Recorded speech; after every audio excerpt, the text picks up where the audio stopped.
Hi, everyone. Today we are joined by Dr. Malgorzata Gasperowicz, who is a developmental biologist and researcher at the University of Calgary. Dr. Gasperowicz is a member of Zero COVID Canada and has been at the forefront in the fight for the eradication of COVID-19, using her expertise to educate the public. Hello, thank you very much for inviting me.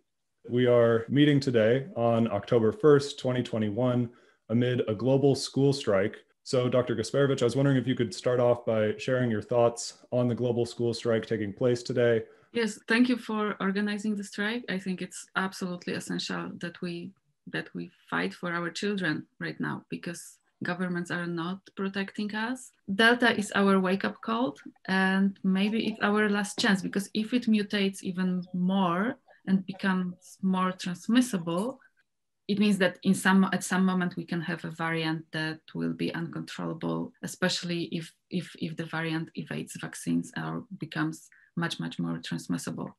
So we should really take this opportunity that Delta is still controllable and we can still fight it with the measures and tools, all the tools we have. I was hoping if we could go into sort of a deeper dive into your latest research. I know you have some PowerPoint slides. I can talk a little bit about Alberta. So Alberta is a province in Western Canada. So on y-axis, we have daily new cases. The black dots are daily new reported cases and over time. And each time, so that's our second wave, third wave, and here is the Delta wave, beginning of Delta wave. And each time that we managed to bend the curve, we had either a fire break, but together with school closures. So here in winter, gradually all schools, first higher grades and then kindergarten to grade 6 closed. And then we have this rapid decrease in cases. And then we reopened. And of course, when you reopen, then people start transmit virus between each other and cases grow again. And again, in May, we had school closure and cases went down. And what happened after school reopening, it was May 25th that they reopened in-person schools and patio dining. And at the same moment, the growth of Delta and the growth of overall cases increased by 20%. So it was probably combination of patio dining and schools, but I think that schools probably had a higher contribution in it.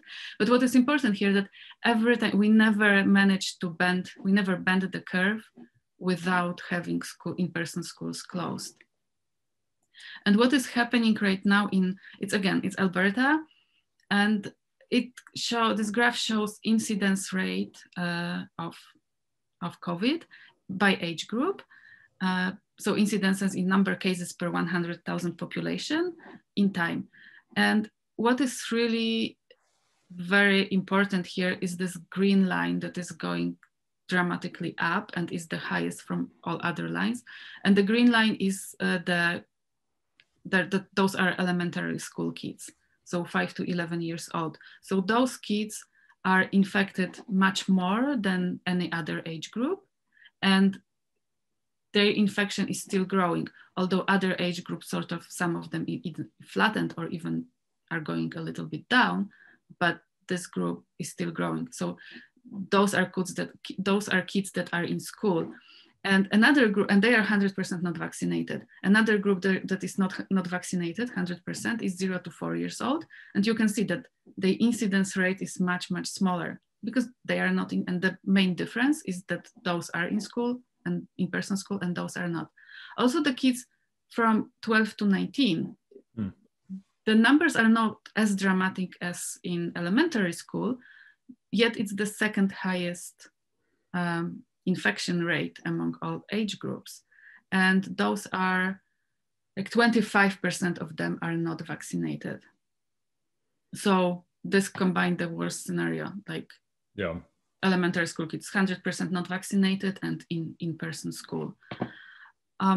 So what is the reason for this? Like, one thing is that Alberta opened in-person schools, and among the fourth wave with Delta, and the plan of opening, initial plan was no masks, no air filtration.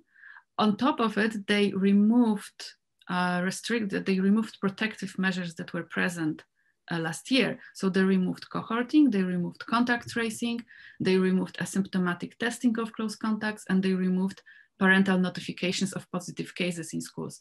And that's dramatic. Like this fourth one is really dramatic. Like I read the messages from parents. The parents have to guess if there's infection in the class of my, but it's active removal of protection that was present.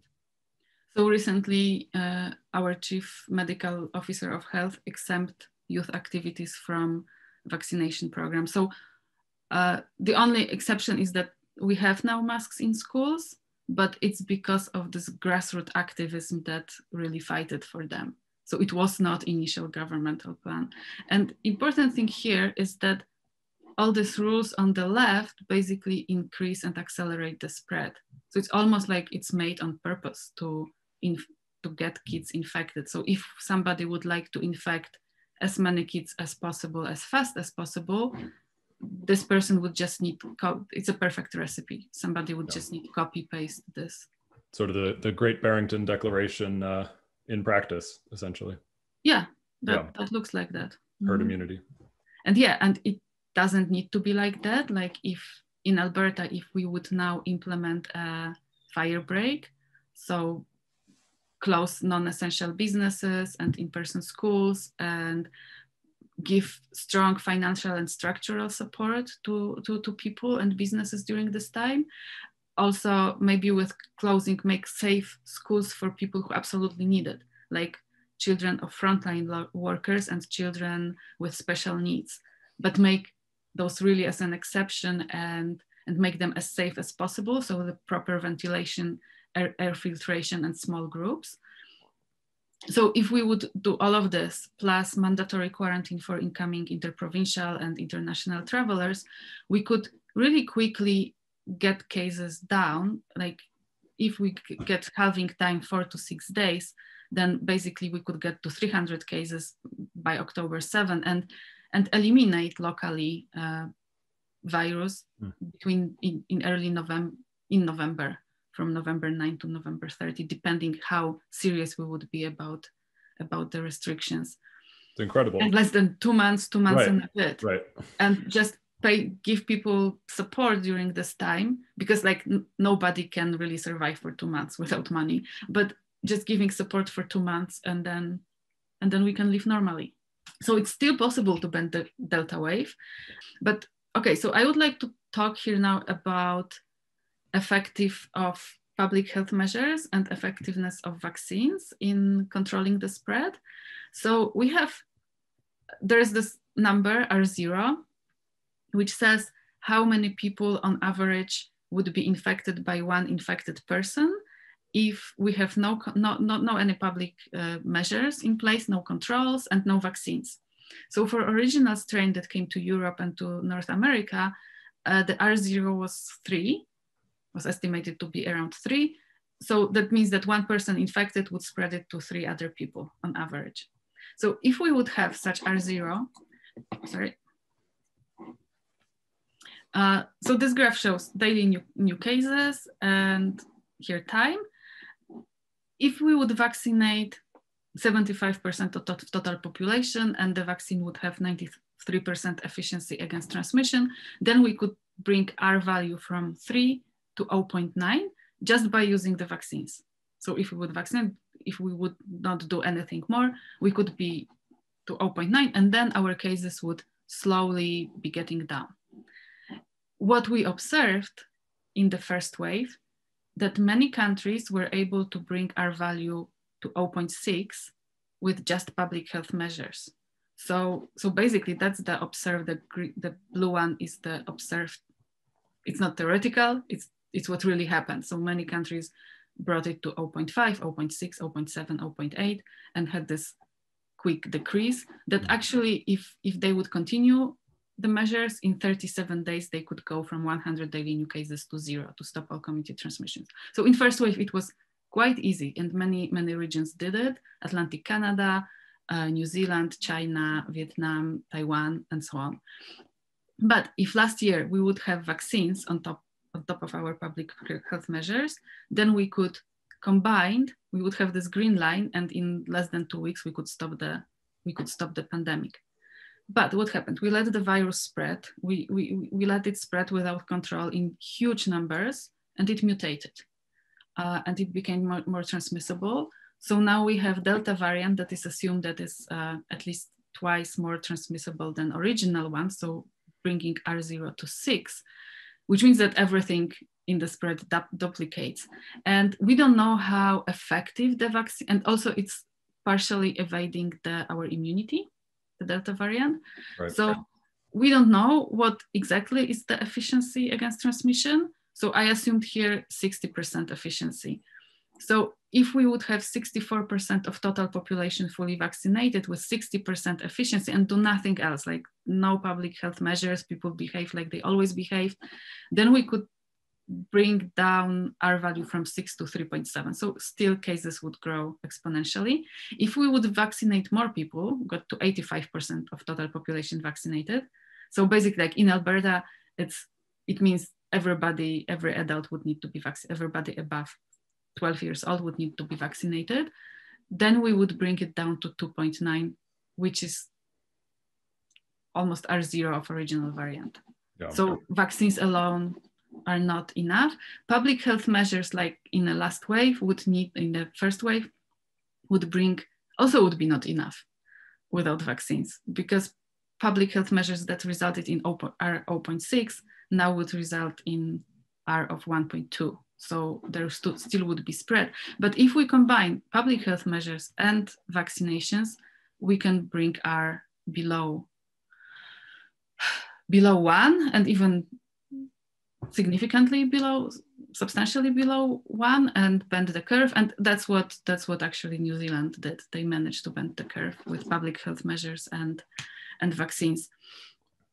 But if we have a variant that is much more transmissible, so with R0 of 8, then we are in trouble, because we would need either stronger vaccines or more people vaccinated, or people with third doses, or much stronger health measures to be able to bend the curve. It's a very powerful scientific, confirmation of, really the objective need for today's global school strike, and for really, building a broader struggle to eradicate COVID-19. Just the basic truth that, with aggressive public health measures, they were able to eliminate the pandemic in a number of countries during the first wave, as you said, within 37 days. And then, just the reality that, today it's still possible to do that. It would take a bit longer, as you said, 6 to 9 weeks, but just no one says that.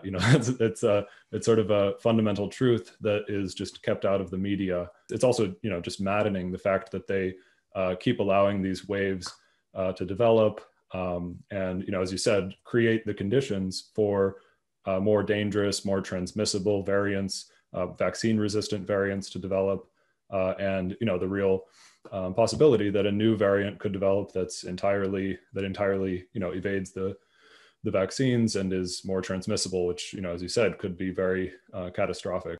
So I guess I was wondering if maybe you could speak a bit more on sort of the need to fight for eradication of COVID-19 worldwide, and sort of how, I guess how we can broaden this, how we can educate more people, and really build up, scientific understanding within the population. Thank you very much. Yes, so there is a need of eradication, because we know that we can eliminate COVID in a separate geographic area, and it's what many regions already did.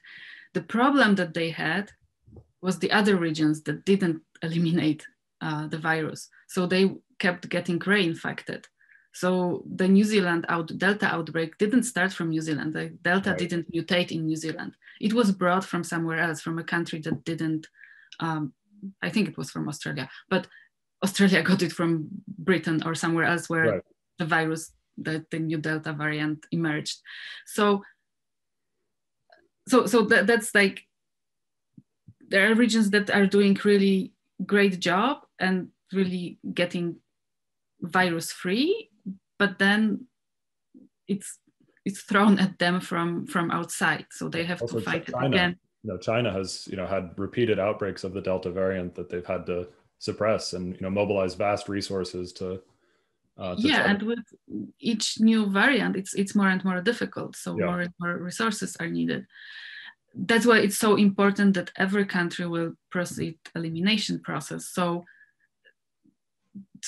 countries are not endangering other countries, are not the threat for the others, because now like UK is a threat for countries that don't have the virus because they exported it there. What are the measures that have to be taken to eliminate COVID-19 in a given geographic region and ultimately to eradicate it? So to eradicate globally, we have to eliminate locally. To eliminate locally, there are two elements. So one is protecting a region from reinfection, so like sealing it in some way. And protecting it, we have tools for this. So there is mandatory quarantine for incoming travelers, combined with rapid testing, with vaccinations. So this is one element. Like without this, without quarantining, like region can be really very good in reducing the cases, but then with having new sources of infections imported will compromise this effort. Right. And then there are these internal restrictions, internal measures aiming to limit the spread, to stop the spread. And those are financial supported closures of non-essential businesses and schools, plus travel restrictions within the province, within the region. And they are also important because if you have, for example, 400 daily new cases, to go down, it takes to 25, it takes 400, 200, 150, 25, it takes 4 halving times, right? And if halving time is 1 week, it takes 4 weeks to get to 25. If you divide the region or into 4 sub-regions, so then you go down from 100 cases. It's just two halving times to go to 25. So you are saving 2 weeks of lockdown by putting kind of travel restrictions within within the region. So the smaller the regions are, the faster one can eliminate the virus in that region. And then testing is, of course, testing, tracing, isolating is super important, and vaccination is super important. And also vaccination of the smart vaccination, we can leverage this as well. So for example, first of all, we should vaccinate the people who are in the most danger of severe outcomes. So elderly people and people with some comorbidities. But then the next group should be essential workers and frontline workers, because these people are always in contact with others, high contact. And there are models showing that if you vaccinate them first, early, then it slows down the spread faster, and it will reduce number of deaths, number of sicknesses, and so on. But then these measures, except of vaccination, can be lifted once there is no community transmission, because we don't have locally the virus, we don't need to be so cautious anymore. So within this bubble, we can live normally. Okay, one measure that I forgot, that it's still not used as much as it should be. So it's protection against airborne transmission of the virus. Right. So air ventilation, air filtration, and wearing as strong masks as possible. So N95 or FFP3, FFP2 and higher. And imagining like and education about it. So if people would be aware that it's like, imagine it as the virus aerosol as a smoke, a cigarette smoke, then one can predict, one can know where to go or where not. So knowing that there were people in the closed space before me, I know that this closed space, if it's not well ventilated, is probably not safe because they exhale the aerosols with the virus, and I can inhale them and get infected. Right. So this part, but okay, but once there is no community transmission, the internal restrictions can be lifted, provided that there is this border, there's this shell around the bubble, and protection of the borders, protection from importation of new of new cases. And once we have countries, several regions that are on zero, so eliminated the virus, they can open the bubbles to each other. And as for schools, yes, schools are, there is spread in schools. We know it. A lot of studies with that. The early studies didn't show it, but then proper studies with more stringent, better scientific analysis that had surveillance tests in schools, for example. Right. They showed that very often it was first infections in schools and then infections in the communities. So schools were drivers of infection, and we see it very well now that now the infection rate in elementary school kids is higher than infection rate in the community. So closing schools is if you want to seriously get case numbers down and control the spread, we should close as many in-person schools as possible with support. Support here for parents is essential. Yeah, no, absolutely. I think those are really critical points. I think as you just said, really the need to provide financial support for, all workers, small business owners, affected by lockdowns is really critical. And I think it's financial and structural too. So right. Like having community people coming to check on these kids that cannot go to school. Yeah. Whether they have food, whether they are not abused, like what is happening, like internet access, internet access, because not everybody has internet access or laptop or a computer. So all these things, like there should be care given to people during such time. Like always there should be, but especially during such times. And there's plenty of resources to do it too. I mean, just here in the US, in the first 18 months of the pandemic, the American billionaires amassed $1.8 trillion. They increased their wealth by roughly 2/3 just in that small time period.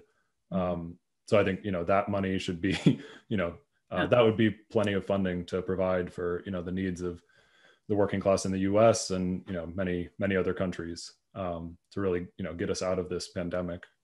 Yeah, probably that would be enough to pay everybody to stay home for 2 months and make like lockdown holidays sort of, which actually people in New Zealand, I have a friend in New Zealand who very much enjoyed the first lockdown.